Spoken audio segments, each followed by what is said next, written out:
오는 22일 지소미아 종료를 앞두고 미국의 압박이 거세지고 있습니다. 14일과 15일 각각 서울에서 열리는 한미군사위원회와 한미안보협의회를 앞두고 미국의 군 수뇌부가 지소미아 유지 필요성을 거듭 강조하며 우리 정부에게 유지를 종용하고 있는 것입니다. 우리가 종료선언을 하기 전만 하더라도 지들이 설마 종료하겠어? 하며 저러다 말겠지 했다가 종료선언을 해버리니 이제야 정신이 드는지 유지해달라 하는 것입니다. 그러나 우리는 그렇게 호락호락할 수는 없습니다. 자국의 이익에만 눈이 멀어 주한미군 방위비 분담금을 말도 안 되는 천문학적인 금액을 요구하는가 하면 북중로를 겨냥한 한미일 미사일 방어체계 구축에만 신경을 쓸 뿐 동맹국의 안보에는 애초에 별 관심도 없는 듯한 미국의 압박에 주눅들지 말고 당당하게 따져 물어야 할 것입니다. 이와 관련해 일본과 한국 방문길에 나선 마크 밀리 미 합참의장은 지소미아에 대해 지역의 안보와 안정의 핵심이라며 한미일은 함께일 때 더욱더 강력하다고 주장하고 있으나 실제는 북한을 방어하기 위함이라기보다는 미국의 입장에선 미국 본토의 방어와 중국과 러시아를 견제하기 위한 것입니다. 그러면서 한국과 일본의 사이가 틀어지면 북한과 중국만 좋을 것이라고 얘기하며 지소미아 종료로 북한뿐만 아니라 중국도 이익을 볼 것이라고 주장하는 것입니다. 정말로 웃기지 않습니까? 중국과 무관하다면서 이젠 대놓고 중국이 이익을 볼 것이라뇨. 이것이 바로 우리가 미국에 따져 물어야 할 핵심인 것입니다. 미국은 2016년 7월 한국의 사드 배치를 결정했고 박근혜가 탄핵되기 불과 보름 전 아베와 밀실에서 졸속으로 미국의 강요에 의해 지소미아 체결을 하면서 우리와 주변국들을 설득하기를 지소미아는 북한의 핵과 미사일 정보를 공유하기 위한 것으로 중국과는 무관하다고 주장했었습니다. 그러나 우리는 사드 배치로 인해 중국으로부터 무역 보복 및 한국 여행 금지로 엄청난 피해와 고통을 감수해야 했었는데 이젠 대놓고 북한뿐만 아니라 중국도 겨냥한 것임을 숨기지 않고 있는 것입니다. 이는 미국이 동맹국인 한국의 이익과 안전은 완전히 무시하는 처사이며 전적으로 자국의 미사일 방어 체계와 중국과 러시아를 견제하는 데 우리를 이용하고 있는 것이며 비용은 우리한테 방위비 분담금으로 뺏어가는 도저히 용납될 수 없는 야비한 짓인 것입니다.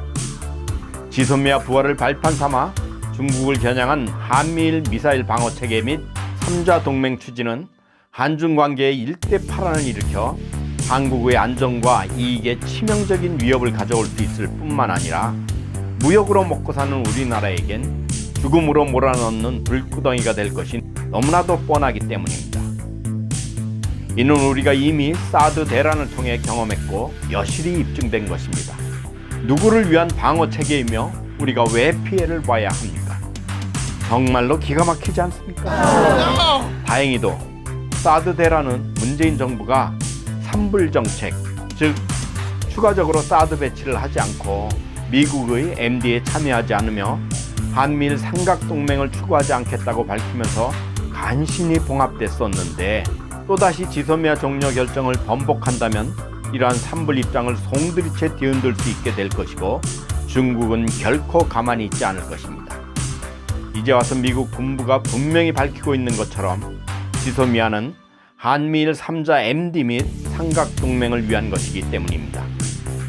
또한 지소미아 연장은 북미 간에 합의한 싱가포르 공동성명의 취지에도 어긋나는데 이 성명에서 트럼프 대통령은 조선민주주의인민공화국의 안전담보를 제공할 것이라고 확언하였습니다. 그런데 지소미아는 미국이 필요하다고 판단할 경우 대북 선제 공격에 나서기 위한 성격이 강한 것이며 미국의 MD 작전은 적의 징후를 파악해 선제 공격을 통해 적대국의 미사일을 최대한 파괴하고 나머지 날아오는 미사일을 요격하는 것이기 때문입니다. 밀리 합참의장의 발언 가운데 국내 여론이 강조한 것이 있는데 그는 이렇게 말했었습니다. 우리는 70년 동안 강대국 사이의 평화를 유지해왔다. 전쟁은 있었다. 한국전쟁, 베트남전쟁, 걸프전쟁, 그리고 테러와의 전쟁들이 바로 그것이었다. 하지만 그것들은 제한전이었다. 강대국 사이의 전쟁은 없었다 라고 말했습니다. 우리가 지소미아와 한미일 3자 MD 삼각동맹을 반대해야 하는 결정적인 이유가 바로 이것입니다. 우리가 한미일 삼각동맹에 발을 담그면 미국이 동아시아에서 벌일 수도 있는 제한전에 빨려 들어갈 위험이 커지게 되고, 미국의 입장에선 이게 제한전일 수 있지만 우리에겐 국군이 달린 전면전이 될 수 있다는 점도 간과해서는 안 되는 것이고, 더군다나 우리는 무역으로 먹고 살아야 한다는 것입니다. 이러한 맥락에서 볼 때 지소미아가 안보에 도움이 되는 측면이 있다든지 지소미아 종료가 북한과 중국의 이익이 되는 측면이 있다는 식의 소위 지식인이라는 사람들과 고위 관료들의 발언은 대단히 위험하고 무책임한 것이라고 할 수 있을 것입니다. 이런 식으로 보수 우익과 미국 강경파들의 논리에 포섭되면 미국의 압박에 효과적으로 대처하기 힘들어질 뿐만 아니라 끌려다닐 수도 있다는 것입니다.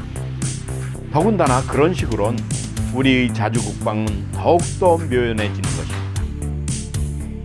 이제 우리는 미국에 당당히 되물어야 합니다. 미국 주도의 한미일 삼각동맹이 고개를 들면서 중국과 러시아 그리고 북한의 결속만 강화되었고, 실질적인 북한의 미사일 방어에 효력이 없는 미사일 방어 체계는 무역으로 먹고 살아야 하는 우리를 주변국과 대립하게 만들고 있으며, 우리 경제에 먹구름을 들이게 하는 역작용만 할 뿐 실익은 거의 없는 것입니다. 미국을 포함한 주요 국가들은 2001년까지는 국제평화와 전략적 안정을 유지했었던 비결이 MD를 사실상 하지 않기로 한 탄도탄 요격 미사일 제한 협정이 있었으나, 미국이 일방적으로 ABM 조약에서 탈퇴한 후 한미일 3자 MD 및 삼각동맹을 만들려 지소미아 유지를 종용하는 미국에게 우리는 당당하고 힘있게 되물어야 할 것입니다. 도대체 누구를 위한 지소미아이며 누구를 위한 미사일 방어 체계인가라고 말입니다. 이슈 리뷰였습니다. 시청해주셔서 감사합니다. 좋은 하루 되세요.